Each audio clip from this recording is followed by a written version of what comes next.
All right, the New York Mets are able to win their series in Coors Field, taking the rubber game against the Colorado Rockies 2-0. And in this game, I mean, the story has got to be Taijuan Walker coming through big time. We know the Mets definitely needed some help today in the pitching department with how the doubleheader went yesterday, particularly that second game where you saw Trevor Williams get beat up, Medina get beat up, Jason Shreve had a tough inning, a lot of ground balls getting right past some infielders. So the Mets definitely needed a big time pitching performance by somebody to rest up that bullpen a little bit. And Taijuan Walker definitely delivered going the 7 innings. The Mets sure have been awesome. I mean, they remain in first place. You know, they're up, what is it now? 7 games, 7.5 games, depending on what team you're worried about. I mean, the team that still posed the biggest threat, in my opinion, is the Atlanta Braves. They did win another series, and the Mets are actually going to be around 8 games up, maybe even 8.5 games up on the Braves by the time the day is over. So we really like to see that. Keep extending that lead because we know that losing Max Scherzer, obviously DeGrom is already down. Hopefully Tyler McGill will be back soon, but now you're going into another really tough series facing the San Francisco Giants. Fortunately for the Mets, no Carlos Rodon and no Alex Wood. I mean, you will be facing some other pitchers that are not necessarily fun customers because we know that what San Francisco does really well is starting pitching. You know, you're going to face Logan Webb in that second game, but I just think that not facing lefties is big for the Mets, and that's one of the main storylines that you really saw in this Colorado series was the Rockies used a multitude of left-handers, and the Mets were not able to show much success offensively. That's been the trend with the Mets the past few years, and it's held true so far this year as well. I think the Mets do make a trade for a pitcher. I think right now they're still trying to fill out the market, see what they have. I think Wednesday is going to be a really big test for the Mets because first start of the year for Thomas Szapucki in all likelihood because the Mets don't have anybody else left. You know, David Pearson, he's going to be pitching tomorrow. Obviously, Trevor Williams is ready in the rotation, so you're going to need some other arm with all these other guys that are down. And it looks like Thomas Szapucki is the next most major league ready guy. Now, I know when I say that name, that may worry some of you guys. That we think about that game, his last major league outing against the Atlanta Braves, where the Mets got absolutely bombed. And, you know, Ozzie Albies, all these guys scoring 1,000,000 runs. So I think that Thomas Szapucki, he's done much better in AAA this season. He's made some adjustments. I think his velocity's up a little bit. He's been pitching really well. So he gets a chance. And you know what? If he has another outing where he gets completely bombed, I think there is a really good chance that the Mets do make a trade for somebody. Now, they did sign Trevor Cahill over the weekend to a minor league deal. Kalen is a veteran pitcher. I believe he last pitched for the Pirates. He's not the same guy he used to be way back when with Oakland Athletics. So, I mean, he's just at least another arm to have and go for the big home run play. You know, look for the Luis Castillo or the other guys out there, Frankie Montas. I can see the Mets maybe staying a little more under the radar, not give up too much in the farm system because so far they've been good pitching. All things considered, when you think of how many injuries they've had to the pitching and all the double headers they've had, the pitching has held up really well, in my opinion. You'll have your spotty outings, so you'll have some guys make some bad starts. But I think all things being equal, the New York Mets have done a very good job pitching. So I don't think they want to make a drastic move for something that isn't a big need. If anything, it feels to me, and this is something that we're going to get into in this stream. All right, have your dinner. Hopefully you have something good that's eaten healthy. Anyway, but one of the big storylines, I think, with the Mets is this designated hitter position. Now, this is something that has been a bit of a revolving door all season long. You know, Robinson Cano got his start with the reps. And then, you know, once Robinson Cano was cut, we thought, okay, now it's time for Dom Smith to step up. Dom Smith is going to be a full-time starter. This is something that he mentioned again this past week, that Dominic Smith wants to be a guy that is playing every day, and he hasn't really proven that he deserves that. He has not played well enough to be a guy that is starting every day. So you're like, okay, well, you have J.D. Davis. He hits the ball really hard. I mean, his luck is bound to turn eventually. That still hasn't happened, as J.D. Davis had yet another hitless game. So even though he had been hitting the ball hard, you still aren't seeing the results, and we're now closing in on June. So you could only say unlucky so many times before it is what it is. I mean, that's just the fact of the situation right now. The Mets have got to get a guy that is a true designated hitter, that is a big-time bat, and hopefully can actually hit left-handed pitching and hit it well. And the Mets need a big-time power bat, a guy that hits a lot of home runs. Pete Alonso cannot be the only guy on this team that's hitting home runs because the Mets get plenty of hits. You'll see Jeff McNeil get some hits. You'll see Brandon Nimmo get some hits. And obviously, Luis Guillorme, I mean, oh my gosh, we have Ted Williams now. This guy all he does is get hits all the time. So you have all these guys getting these base hits, but then you have them get stranded by the Don Smiths of the world, by the J.D. Davises of the world. That can't happen. The whole point of a designated hitter is to have a really good hitter. And the Mets have not had that. You'll have Pete Alonso DH. So yes, you're getting some production from your DH, but with Dom playing first, you're still having a hole in the lineup. And don't even get me started on Tomas Nido. I mean, oh my gosh. Patrick Mazeika has been hitting much better than Tomas Nido, and maybe Mazeika deserves some more playing time because you saw it today where Luis Guillorme gets going to strand him there. I mean, far too many times Buck Showalter and the Mets have so little confidence in Tomas Nido's ability at the plate that this guy is up there bunting. That is a really bad sign for your starting catcher that they have no faith in that the guy's just going to be bunting. It's like we're still having the pitching hitting pretty much if you're just going to have the guy bunt. Are you going to the game on May 31st? Your school ends on May 27th. That's what's up. That's really nice. I'm definitely going to go to some Met games this year. I haven't picked out the exact ones yet, but I definitely will be going to some. I was looking at maybe sometime in July or probably in August, somewhere around there. I will be going to some Mets games for sure. But I just think this whole lineup construction is one of the more interesting parts of the Mets because you just look across the board and you can say, okay, well, Brandon Nimmo's having a good season. McNeil, Alonso, they've been good. Marcana's been good. Obviously, Luis Guillorme is swinging a hot bat. So you feel like the offense should be pretty good. But then when you look at the box score total today and you see after all that, all they mustered together is 2 runs, there is something going on here. There is something wrong. And I think it comes with the catcher and Tomas Nido. And it also has to do with that whole DH. We have Dom and you have JD not producing. Obviously, Eduardo Escobar is still struggling. You'll see him draw a walk here and there, get a hit here or there. But for the most part, he still is struggling, not being the player he was brought in to be, not the player he is capable of being,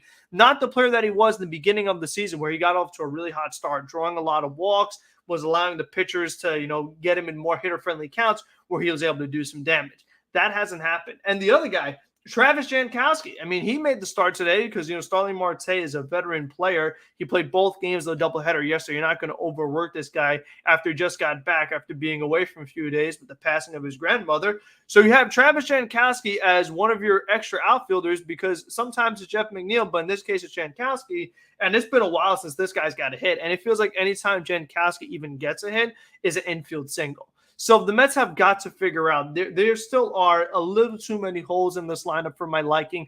I like what Jankowski brings defensively. I love what he brings on the bases as a guy that could pinch run and things like that. He provides value there.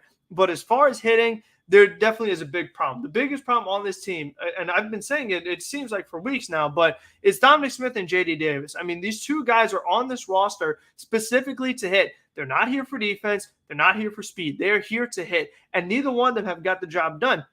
Neither one of them have earned being the full-time DH or have earned being in the lineup every single day. So I think it is up to the Mets that you're going to need some more starting pitchers because let's just say that Lauren McGill comes in, gets his spot back, you put Zapucki back in the minors, and Trevor Williams and Walker and all these other guys, they're getting it done. You're still progressing, you're still staying in first place, everything is going okay. What if there's another injury? Now it's like, okay, we really are running low on pitchers here. So I think the Mets do need to get a little bit of insurance, a little bit of depth. Be prepared for all scenarios because you're not going to have Scherzer for 8 weeks. We still don't know when we're going to see Jacob deGrom, maybe sometime in July. So you still know there's going to be a while before you have those reinforcements in your rotation. And you just got to be prepared for everything. So you would love to see the Mets get a pitcher and get a big-time power hitter. And the guy that comes to mind for everybody, you've heard a lot of people talk about him, and I definitely agree that JD Martinez is somebody the Mets should really be looking at. He's a proven power hitter. He's good against left-handed pitching. He's on the expiring year of his deal, so he's going to be a rental. The Red Sox have struggled so far this season. I know Trevor Story has been playing on another planet the past few days. Franchy Cordell had a walk-off grand slam, but for the most part, Boston has struggled. So you think that maybe they would be willing to move on from JD Martinez at some point this season. He could be available. So I think looking at somebody like him, maybe Nathan Eovaldi, get something going with him, let Jeremy Hefner work with him. Eovaldi has not performed to his standards. So I think that definitely is a team the Mets can keep their eye on. And there's going to be other players available as time goes on. Another guy that really comes to mind for me is Wade Miley, who is always an under the radar pitcher. He pitched today for Chicago. He pitched good again, and he's not nothing crazy. And the Mets don't need anything crazy right now. They don't need a big time ace, because if the Mets were fully healthy, that is a huge if. But that combination of DeGrom, Scherzer, Bassett, and Carrasco, I mean, that's as good a four as you could ask for. I mean, that rhymed pretty well. Maybe that's something we should use in the future. But you feel good there. So you don't need a big-time pitcher. You just need somebody in between. Exactly. Wade Miley is a good depth player. That's exactly what you want. Let's see, a trade proposal. Will the Mets trade Walker, Williams, and prospects Vientos, Liam Dominguez to the Nats for Soto and cash?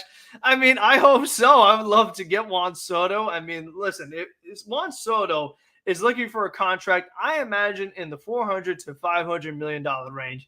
And if there is one owner that could get the job done and could be playing in that range, it is Mr. Uncle Stevie Cohen. He definitely could make something happen in that department. So I wouldn't be surprised if the Mets were the team that ended up signing Juan Soto once he is a free agent. But to get the trade to happen, it's going to take a lot for Juan Soto to begin with. But then it's going to take even more for the Nationals to give Juan Soto to the Mets. And we heard this whole thing of they didn't want to give Max Scherzer to the Mets. And we thought it was because Scherzer didn't want to come to New York. 42 million, 43 million may have had something to say about that. But the Nationals don't want to give any of their big-time players to the Mets. So it's going to take a whole lot to where it'd be dumb for the Nationals to turn down, even though they don't want to give them to the Mets. It would take a whole lot.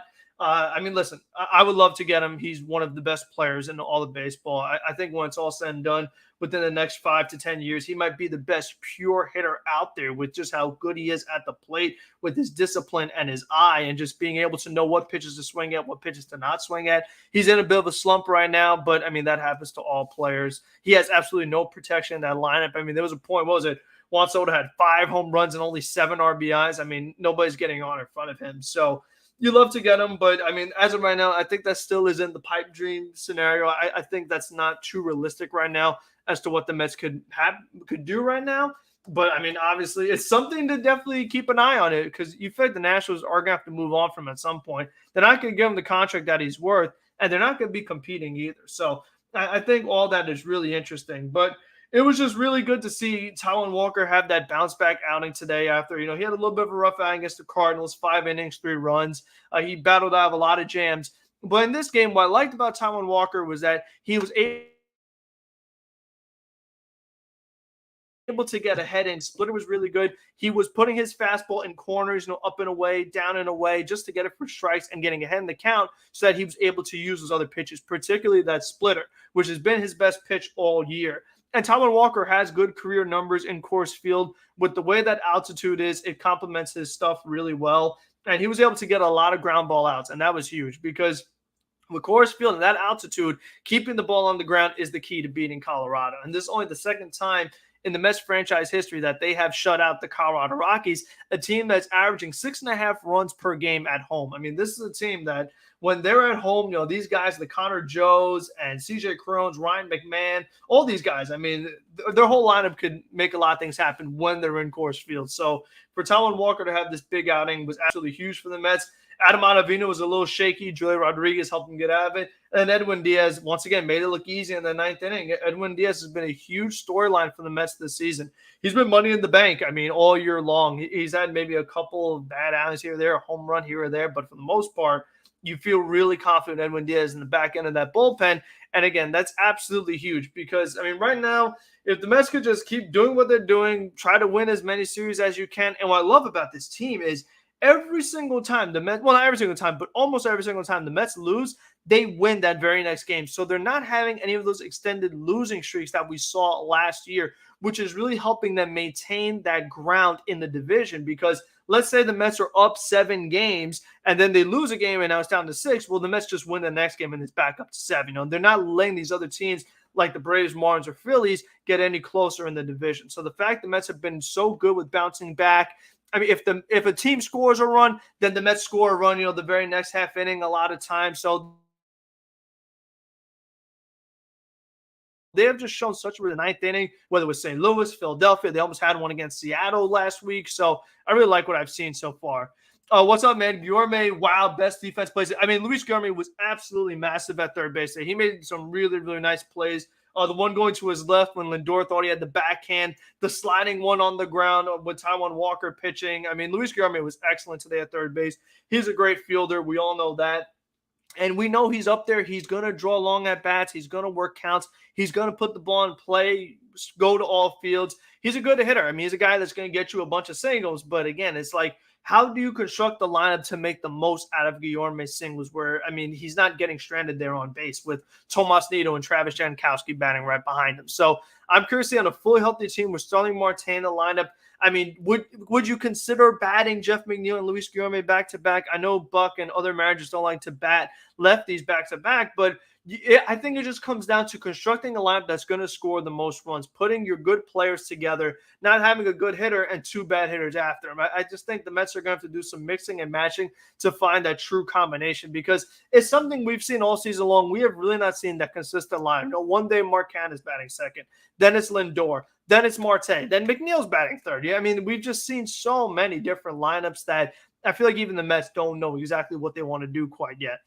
I mean, I hope they sweep the Giants, but I wouldn't count on it. San Francisco is a great team. You're going into San Francisco, very pitcher-friendly ballpark, and it's just going to be interesting to see how, Thomas Szapucki does on Wednesday. I think that's what's going to determine the sweep. The Mets beat Logan Webb the last time, and Chris Bassett will be pitching against him, so that's going to be a great pitching matchup. And then tomorrow you have David Pearson going against Alex Cobb. So, and we haven't seen Pearson in a little bit. We'll see how he does against the San Francisco Giants. And the Giants, they're a good team, and they're such a weird team because, well, I mean, you look at that lineup and you say, oh, come on, how could this team be a playoff contender? But they just are. I mean, they have all the numbers, all the analytics. Gabe Kapler puts all these matchups and the lefties against the righties, and all these different things that San Francisco does. And they have a very fluid kind of the Mets. You see a lot of different lineups. So it just has been very interesting. It's going to be a really good test for the Mets. And luckily, after the series, they finally have an off day. And luckily, it's an off day without a doubleheader the next day because the Mets just got through a stretch of their schedule where there was no scheduled off days, but they still got some because of the rainouts and the snowouts. But then the whole point of the off day with a doubleheader the next day, it defeated the whole purpose because you're tired again. So the Mets get a true off day on Thursday, which would be huge. And then they have the series against Philadelphia in New York, which definitely will be a big one. Try to gain some more ground on Philadelphia. In my opinion, the Mets can pull off a trade for JD Martinez and Eovaldi, put Mauricio, Lee, Smith, and potentially Allen. I mean, I don't love giving up Mauricio and Matt Allen for a rental in JD Martinez. As much as JD Martinez can help this team, I hope we've learned our lesson with not giving up top 10 prospects for a rental. And JD Martinez is I don't think he's a guy that you want to extend long term. I mean, it's something you really have to think about because he isn't all that young. And it's going to be a guy that he's going to be a DEH. He is not going to be a guy playing the field at all. I feel like the Mets could probably find some other avenues to get that true DH or somebody like that. So it's something to consider, but I don't think I would go that far because JD Martinez, he already is 34. He'll be turning 35 in August. So is that a guy you want to give a long-term deal to? I personally would not. I just think that once you hit 35, everything after that is downhill. So there's no point even investing in him. So I would not do that personally. I mean, Eovaldi, I don't think he has much left on his contract either. So I'm saving Mauricio for somebody that has more team control. And I don't think that guy is out there quite yet. I mean, Luis Castillo spent most of this season injured. He's finally pitching again these past few weeks, and he has not been all that great. He has not been the ace, the asking price that the Cincinnati Reds have asked for. So I think that you still – I think there is a very good chance the Mets could get Montas or Mahle. If I had to guess, I think it would be Tyler Mahle. I feel like Frankie Montas has a pretty high asking price because we look at what Toronto has done. I mean, not Toronto, what Oakland has done in the offseason, they got rid of everybody. So the fact that they did not get rid of Frankie Montas makes me think that the asking price had to be through the roof, that nobody was willing to go into it. And he left the game yesterday too. So you always have to be concerned. You hope that these guys get injured and then they're not available in the trade market. So I think that Tyler Mahle makes a little more sense. His ERA is very misleading. What's really crazy about Tyler Mahle is that his ERA is worse this year by quite a margin than last year. but his FIP is better, which is fielder independent pitching. He plays in one of the most hitter-friendly ballparks in Great American Ballpark in Cincinnati. Definitely is getting a bit unlucky. He's a guy I still like. I would love to see what Hefner could do with him. And what I love about Tyler Mahle, he is durable. And I think that's exactly what this Mets team needs right now. When we look at the injuries that they've had, and again, just being prepared for the future. You don't want to bring in an injury-prone guy to replace the injuries, and then he gets hurt himself. You know what I mean? So I think that having a young guy like Tyler Mahle that is durable, that would feel exactly what the Mets are looking for in that rotation. So he's somebody I think they still could keep an eye on, and he should not cost a Mauricio or Allen or things like that. So I think that he is probably the kind of pitcher that the Mets are looking at. Again, I don't think they're looking at a big-time ace. Listen, if they get an ace, great. But I think that they are looking for that, 3 to 5 spot in the rotation, particularly probably like a number 4 or 5 type pitcher, just to keep them going through the season, keep their division lead, don't fall apart. That's all it comes down to right now.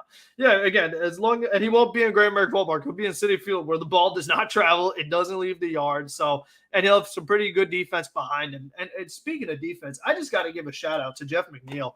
Whether it's at second base, whether it's in left field, he's diving, he's jumping. I mean, he's making a lot of highlight reel plays. Even his OAA in left field has been good. So I just think that Jeff McNeil definitely deserves a big shout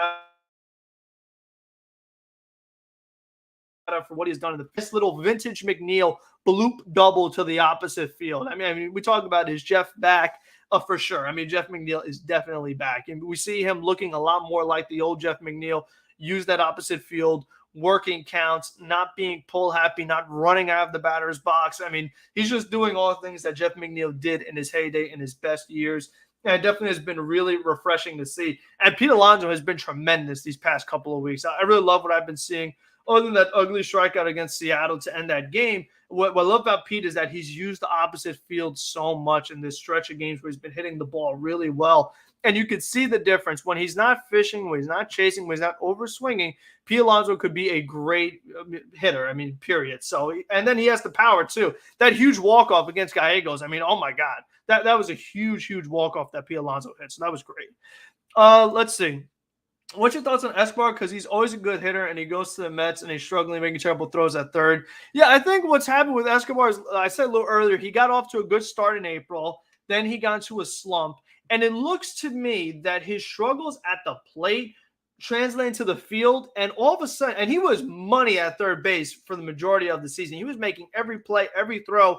And then ever since that Cardinals series with the whole Tyler O'Neill play, his throws have just been not there. And it definitely tells me that there's something going on in the mental makeup, that it's just something mental, that he's really stressed out over there. And that's a problem, because if you're going to be in New York, you need to be really mentally tough.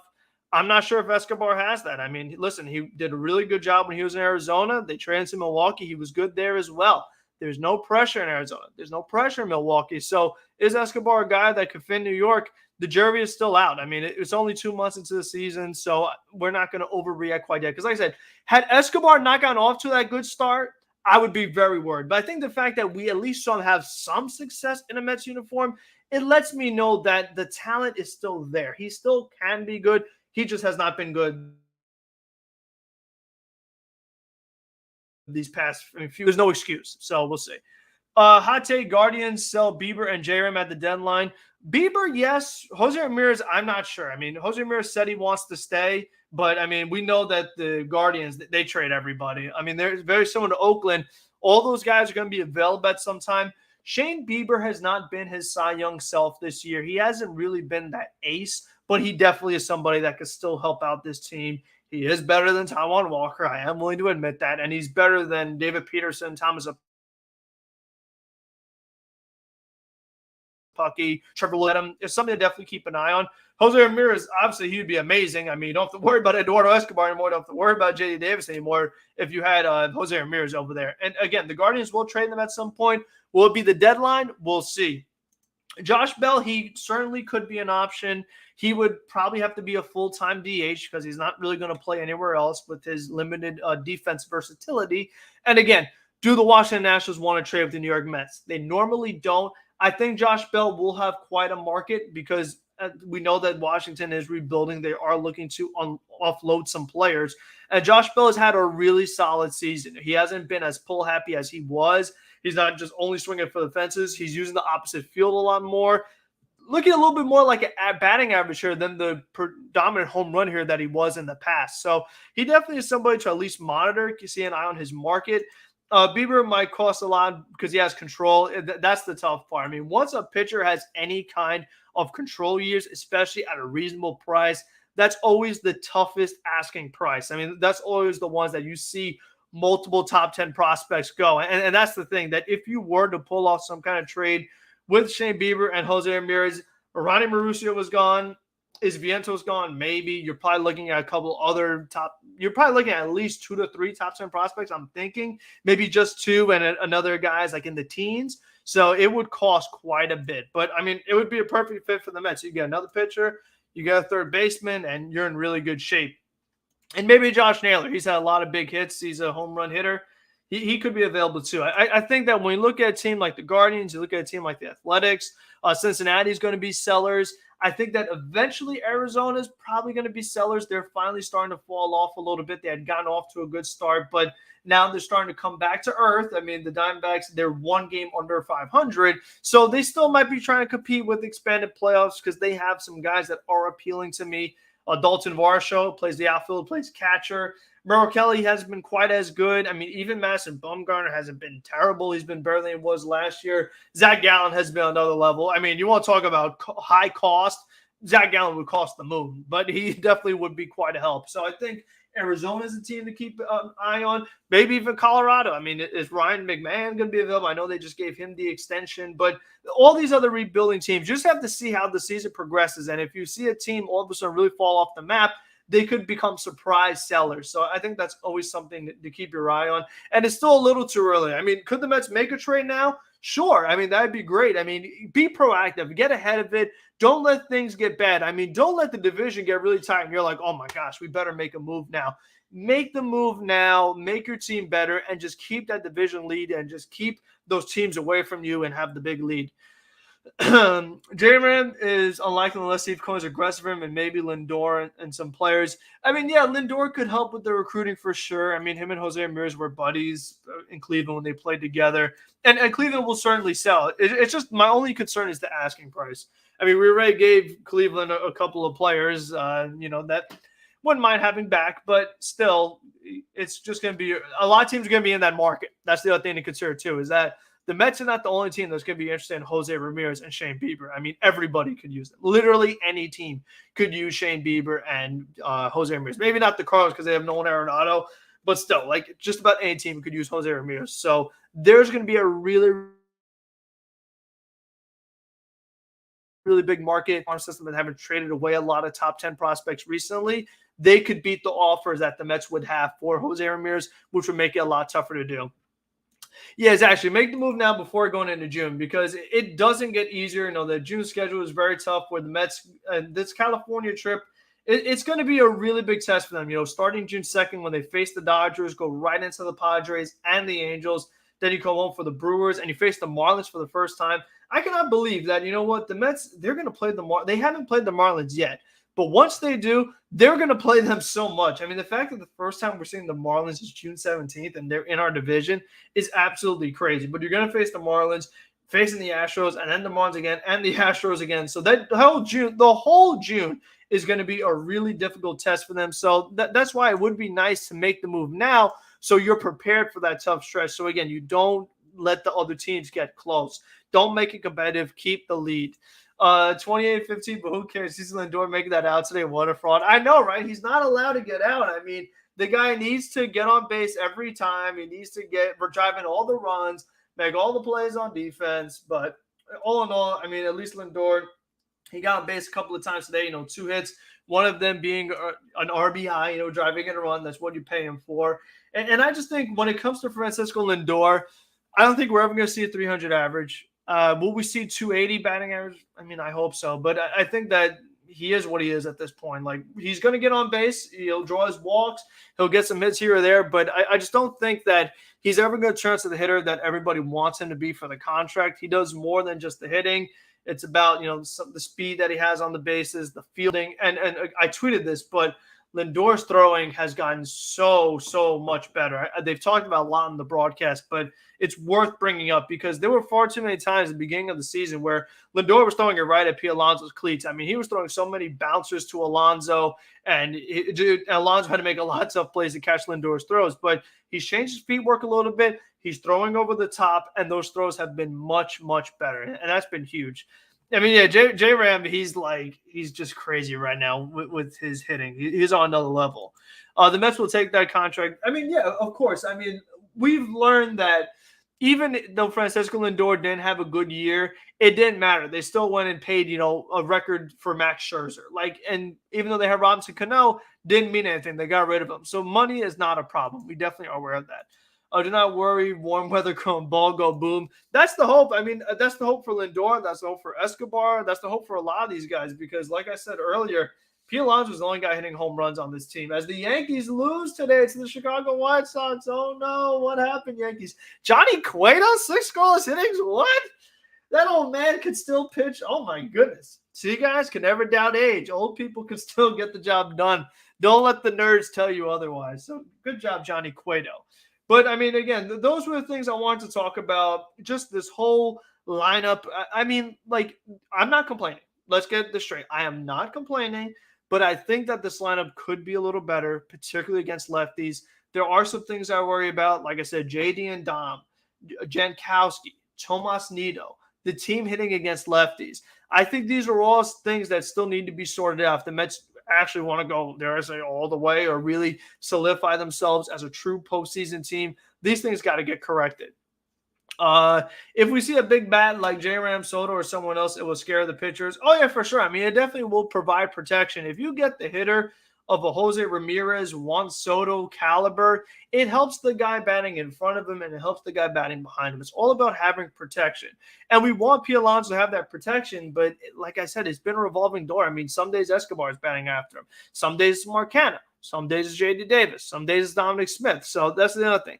Lineup consistency where the Mets have this lineup that they feel good about, that is scoring a good amount of runs on a consistent basis. Because, I mean, you look at today, they just barely got those 2 runs against the Colorado Rockies, and a lot of it had to do with an error by Randall Grichuk in right field and Brendan Nimmo being able to advance to third base. That can't happen against Colorado. I mean, you can't go into Coors Field and score 2 runs, 5 runs, and 3 runs. That's not a good sign at all. I mean, if you're in Coors Field, you would like to have seen a little more power, more runs being scored. Because if you can't score a lot of runs there, you can't score a lot of runs anywhere. And again, I'm not complaining. The Mets have gotten the job done. But I think that when you're facing the Dodgers, you're facing the Angels and these other teams, you're facing the Brewers, these Astros. I mean, these are really good teams they're going to be facing. So we'll see how that goes. And it starts right away. I mean, tomorrow when you face San Francisco Giants and that good pitching staff. The Mets beat the Giants the last time they played them, that series. We'll see how it goes in San Francisco. So anybody who's in here, hit that like button out of the ballpark. Slide into the comment section if you're watching this afterwards. Subscribe if you're new. And if you are subscribed already, you know the deal. Tell a friend, tell a stranger, tell a neighbor, tell everyone. Mets Weekly on Thursday. And before we go, I mean, there you go right there. That's a problem. I mean, if J-Ram is not hitting good from the right side, that's not going to help the Mets with their biggest weakness, which is hitting against left-handed pitching. So if Jose Ramirez isn't getting the job done there, again, I haven't seen the Mets link to Jose Ramirez quite yet. I think he's a little unrealistic. I think JD Martinez is more realistic than Jose Ramirez. So we'll see what direction the Mets end up going. And I think at some point they probably will get a bat because if Dom and JD continue to bring the team down and they're getting nothing from the DH, I think that Steve Cohen and Billy Upper are going to be like, okay, we got to do something. We got to get a big-time bat in here. And I have confidence in them that they will. And we'll see who it will be. It's very exciting. So thank you, everybody, for watching. And until the next one, be safe, be smart, be healthy, and let's go Mets.